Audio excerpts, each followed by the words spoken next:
If you've been with us on Wednesday night over the last few months, we've been studying the last week of Jesus's life.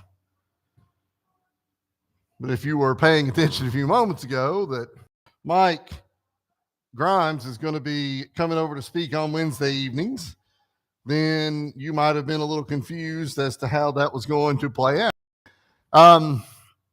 But elders have invited Mike over to teach, but as you all know, they live in Berea, and a few months back, they were coming over and they had a bad wreck, and so we want to drive at night. And so we've sort of worked out a deal. We were not done with our Wednesday night lesson, and I don't want you to have to put it off for 3 months. So starting, not next week, we'll be out of town, but the Sunday after that, we are going to finish the lessons on Sunday evening. It will not be sermons.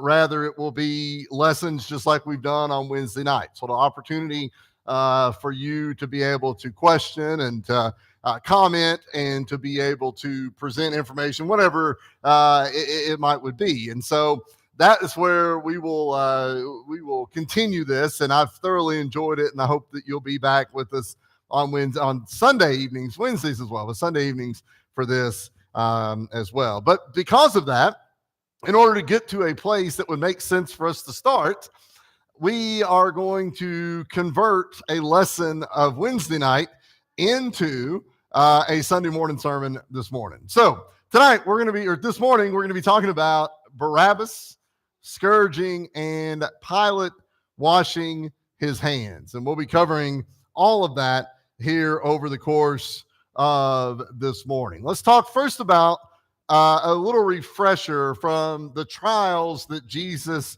had faced. We've covered both of the trials on Wednesday evening. 2 weeks ago, we talked about the Jewish trial. We talked about how the Jewish trial was a religious trial. It held no political bearing, but Jesus was clearly not in the good graces of the scribes, the Pharisees, the religious leaders of the Jewish faith. They then turned Jesus over to the Roman government, which ruled the area in which Jesus and where they live there in Palestine. And they had turned that over to the Roman government. The Roman government questions whether Jesus has done anything wrong in a political sense, because they're not really concerned with the religious being. They're more concerned with, is he causing a problem on the political sense? Is there a danger to the state, as it were, from this person? And so what happens is that you have two trials. You have a ruling from the Jewish leaders that was really just a way to try and get Jesus out of the picture. They accused him of blasphemy. They accused him of proclaiming falsely that he was the Son of God. And Rome has no real problem with Jesus, except the potential problem that he is the, quote, king of the Jews. And that could be an issue for Rome, because there should only be one king, and it's probably not this guy that's out roaming free. But beyond that, Pilate will question Jesus, and they will come to find out that he's done nothing wrong. We're going to examine the end of those trials this morning. We're going to look at the effort by Pontius Pilate to placate the mob.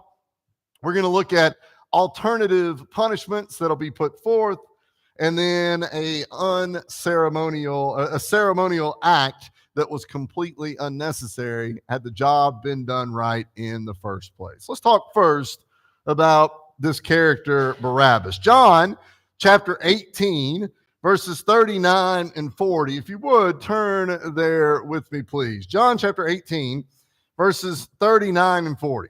If we look in John 18, just at those two verses, that's where we'll start right here. We read, "But you have a custom," this is Pilate talking, "but you have a custom that I should release someone to you at the Passover. Do you therefore want me to release to you the King of the Jews?"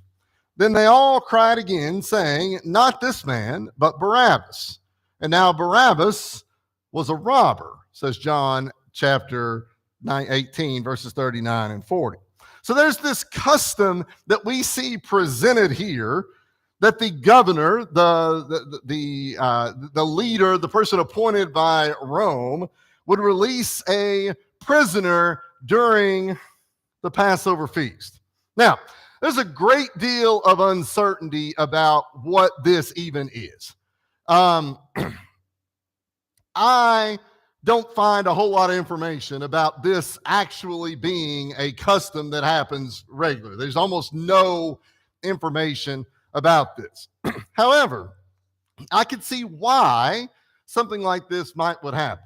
And I think there's a couple of reasons why this will happen. And I think we can relate it to something that exists in our country today as well. First, to potentially smooth over a relationship between the ruler and the citizens. This is an area that was almost entirely Jewish, but very, very not Roman, with the exception of a few leaders. And so you have people coming from two different backgrounds here that I'm guessing didn't necessarily see eye to eye. And so this would be a way that would maybe smooth over the relationship between. Second, and probably more politically likely, was in a manner like what we have today with the president and with the governor, who has the ability to extend a pardon. Okay, we thought you may be familiar, you may be unfamiliar with pardons, but the concept or the idea of the pardon is the president or the governor has the ability to essentially say, I realize that you committed this, you were accused of this crime, you were found guilty, you have been you've been sentenced, you've served time, whatever. The president or the governor has the ability to pardon them. A lot of times this is somebody that maybe is a friend. Sometimes this ends up being a problem. I think that happened with Governor Bevan a while back, somebody they released, and he ended up causing a problem even more. But usually these pardons are done right at the very end of the person's term. And the reason that they're done at the end of the person's term is I don't want to have to face the repercussions of this. Most presidential pardons are issued in the last 6 hours before the president's term is about to end up.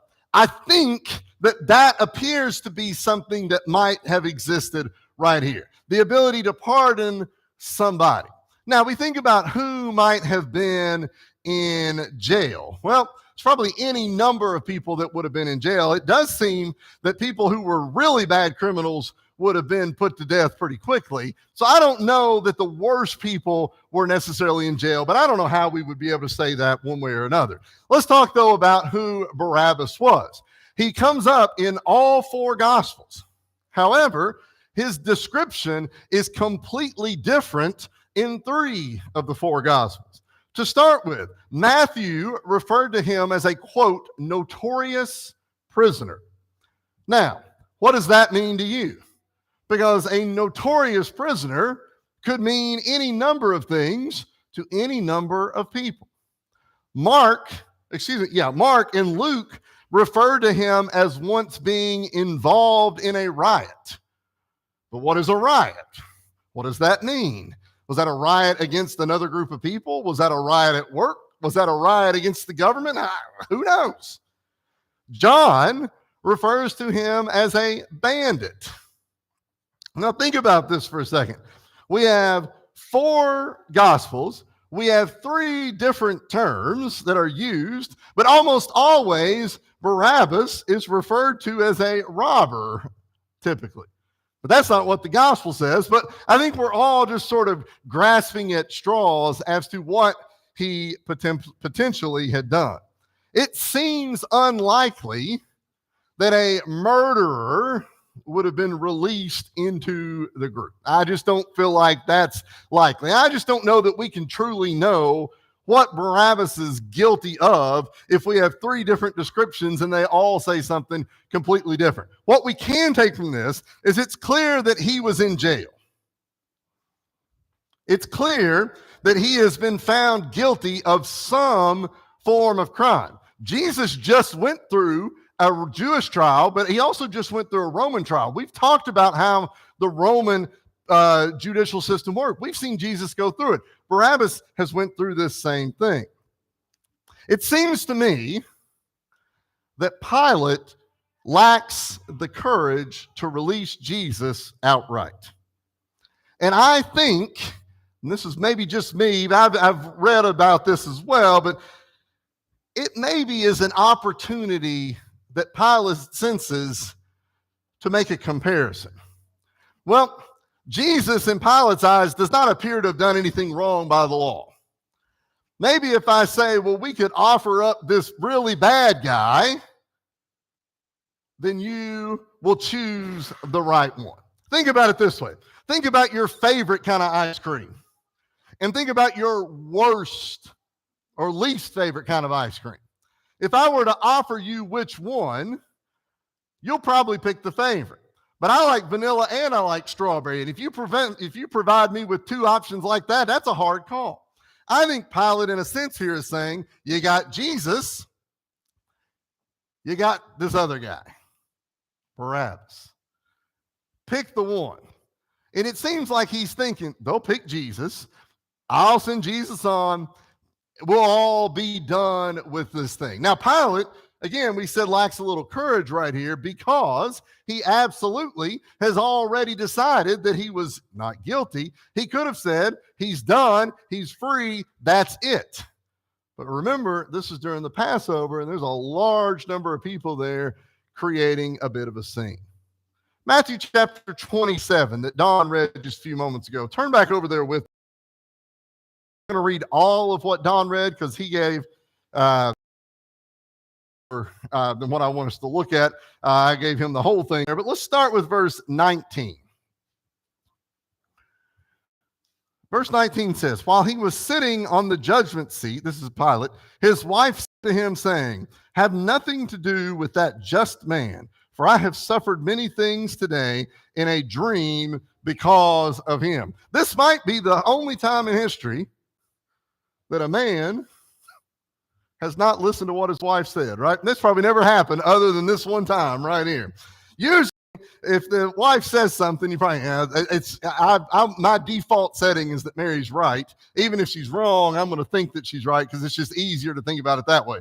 But Pilate says, his wife is essentially saying, you don't have no dealing with this. She said she suffered many things because of it. But the chief priest and the elders persuaded the multitudes that they should ask for Barabbas and to destroy Jesus. And so you've got undercurrent, this undertow of Jewish leaders still mad that their ruling on Jesus wasn't what got to be carried out because it didn't have legal binding. And so now they're saying, let's stir up the crowd just a little bit more. The governor answered and said to me, which of the two do you want me to release to you? Jesus or Barabbas? He doesn't throw that option. They said Barabbas. Remember, they'd been stirred up in the previous verse by the religious leaders. Pilate said to them, what then shall I do with Jesus who is called Christ? They all said, let him be crucified. And the governor said, valid question. He said, what has he done wrong? And they said, let him be crucified. So Pilate takes a second effort. Scourging. You may remember, it's probably been a year ago now, but maybe longer than that, but Ben brought in a whip, scourge, whatever word you want to use for it, and he laid it right up here while he spoke during communion. And I think he laid it down on the table afterwards, and a lot of people went and looked at it and felt of it, held it, weighed it, whatever it might would be. In another attempt to release Jesus, Pilate scourges him instead. Perhaps this punishment would arouse some pity in the crowd. Maybe their bloodlust would be sated. Maybe even though Jesus has done nothing wrong and Pilate said he's done nothing wrong, maybe a whipping here and a don't do it again, whatever it was, might be enough to make the crowd happy. Scourging, of course, was a severe punishment in and of itself. I don't think any of us would want to be hit with what Ben brought there a year or so ago. Jewish law actually called for rods for scourging. If you want to turn all the way back to the front of your Bible to Deuteronomy, you can see where this is. Deuteronomy chapter 25, verses 1, 2, and 3. It says, if there is a dispute between men and they come to court, that the judges may judge them, and they justify the righteous and condemn the wicked, then it shall be, if the wicked man deserves to be beaten, that the judge will cause him to lie down and be beaten in his presence, according to his guilt, with a certain number of blows. We'll come back to verse 3 in just a second. But we've talked a lot about how the Old Testament, we call it the Old Law. There's a law written there, really a resolution to everything. If there is a violation of law, if there's a guilty party, if the judge has ruled that you are innocent and that you are guilty, the guilty person could be punished by being beaten with rods. Verse 3, 40 blows he may give him and no more, lest he should exceed this and beat him with many blows above these, and your brother be humiliated in your sight. I've heard people say forever, 40 blows will kill you. There is no biblical reference to that at all. In fact, it says 40 blows, but they clearly set a number and they said, don't exceed that. It looks to me like that the reason that they say that is because if you're not careful, you just start beating him and beating him. It probably would kill him. But I don't think there's a scientific reason that 40 would be the magic number. That's just that they chose right there. But they said, lest he be humiliated. There's a difference in being punished and being humiliated. This guy is serving his sentence, but if you just keep beating him and beating him, you're overstepping the bounds. That's what the book of Deuteronomy says. Now, that's the Jewish law. Jesus is not being tried under the Jewish law by Pilate. He's being tried under the Roman law. Roman scourging was harsher. Roman scourging was designed to make a prisoner confess his crime. I would probably take about 2 hits and I'd confess to anything that they ever wanted me. I'd be confessing to crimes that hadn't even been committed yet, as bad as I suspect this would hurt.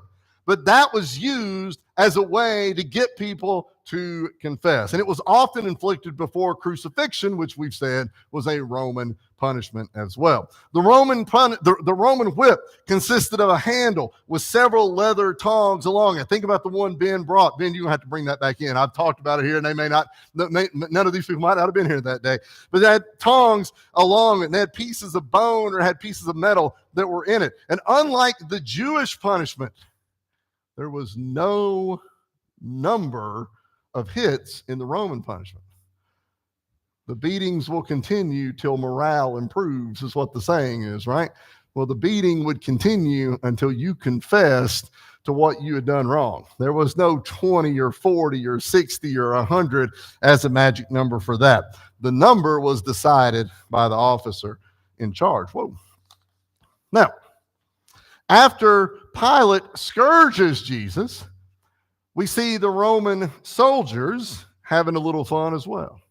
In John chapter 19, if you're there, if you're not, go there. John chapter 19, verses 1, 2, and 3. So then Pilate took Jesus and scourged him. And then the soldiers twisted a crown of thorns and put it on his head, and they put him in a purple robe. And they said, "Hail, King of the Jews!" And they struck him with their hands. In my backyard, across the fence, so it's not really my yard, there are all sorts of bushes that have little bitty tiny thorns on them, very tiny. And every time I go through there mowing or weed eating or cutting brush or whatever it would be, I see those tiny, tiny little thorns. And if I'm riding a lawnmower, I mow like this and like leaning my body for that tiny thing. Now think about what a crown of thorns would be like, and think about having that pressed down onto your head. I'm scared to death of this thing that's barely bigger than a millimeter, maybe nicking me on the side. Imagine that crown being placed down on him. This was a mockery of Jesus. "Hail, King of the Jews," they said, and struck him with their hands. A little later in John chapter 19, Pilate goes out again and says he found no fault in Jesus. The chief priests and the officers, though, said, "Crucify him." Pilate responded that he says, "You crucify him yourself. We talked about this on the Wednesday night, though. Only the Roman government had the power to crucify him. In a sense, Pilate is sort of mocking the Jewish people for their lack of power. But there's one other thing that comes up. Pilate's seemingly still determined to release Jesus, even after they've roughed him up a little bit. But in John chapter 19 and verse 12, the Jewish scribes, the elders, bring up a charge that becomes a big problem for Pilate. John 19 and verse 12. From then on, Pilate sought to release him, but the Jews cried out, saying, "If you let this man go, you are not Caesar's friend. Whoever makes himself a king speaks against Caesar." They'd questioned Jesus if he was the quote-unquote king of the Jews. But Pilate was appointed by Caesar, appointed by Rome. And if Pilate is overstepping his bounds, then maybe he's claiming that he's more powerful than Caesar. That becomes a problem for him. That's the treason crime that that the Jews have accused Jesus of as well. At this, he'll succumb to the demands of the Jewish rulers. And even though he had found Jesus guilty of nothing, he still punishes them just the same. Pilate brings out Jesus and he says to them, "Behold, your king." The Jewish people cried, "Away with him, crucify him." This maybe is the toughest verse to read in John chapter 19. If you look at verse 15, it says, Pilate said to them, "Shall I crucify your king?" The chief priest, the leader of the religion, the group that had taught for 2,000 years that a Messiah was coming, responded and said, "We have no king but Caesar."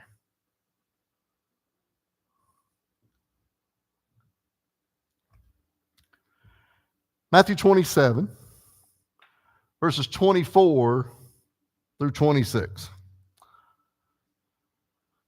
When Pilate saw that he could not prevail at all, but rather that a tumult was rising, he took water and washed his hands and before the multitude, saying, "I am innocent of the blood of this just person. You see to it." All the people answered and said, "His blood be on us and on our children." Then he released Barabbas to them, and when he had scourged Jesus, he delivered him to be crucified.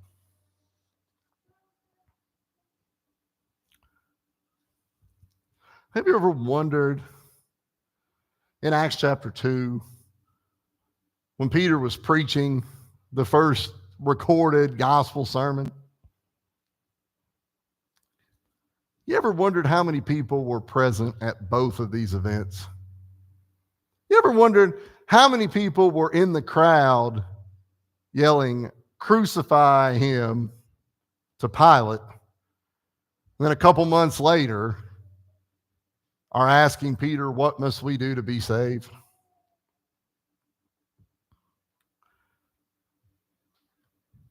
Imagine all that could have been stopped with a little courage on the part of Pilate.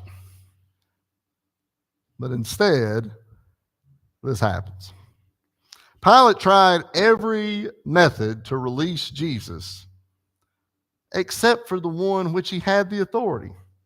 And that was just to simply declare Jesus innocent and set him free.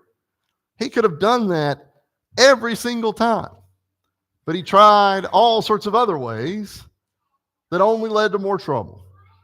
He sent Jesus on Wednesday night, we talked about this, to Herod, hoping to shirk his own responsibility. Maybe Herod, because he ruled over Galilee, could rule that this guy from Galilee should be released. He offers this release of a prisoner. Well, maybe if they see the good guy and the bad guy, they'll pick the good guy and it'll be fine. He tries to scourge Jesus. Maybe if we rough Jesus up just a little bit, that'll do the trick and they'll all be done for. Jesus was taken from place to place throughout the night. He was abused by Jewish rulers and by Roman soldiers. His flesh was torn and cut. A crown of thorns was placed on his head. He was mocked. He was oppressed and he was afflicted. Yet he opened not his mouth.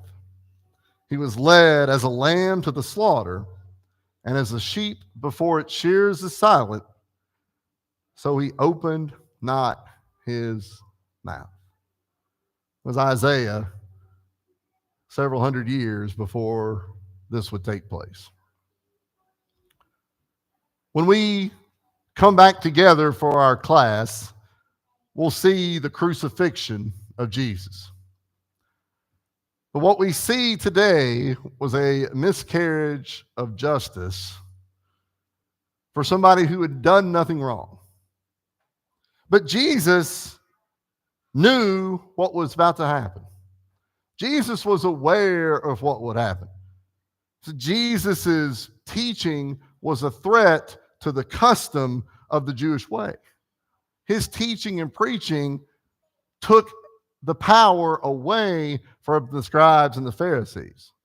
And the scribes, the Pharisees, the elders, they liked the power more than they liked the law. We have to be careful of that as well. We aren't going to be in a position to have Jesus put to death. But on the flip side, we re-crucify Jesus every time we choose to do wrong. And the pain that he went through seems to be the same pain that the Bible describes as him looking upon sin. And when we choose to do wrong, we are placing him back on that cross once more. If there's anything that we can do for you, any way that we need to fix these issues, these problems, these sins, whatever it might would be, if there's anything that we can do, whatever it might be, we invite you to come while we stand and sing. Wash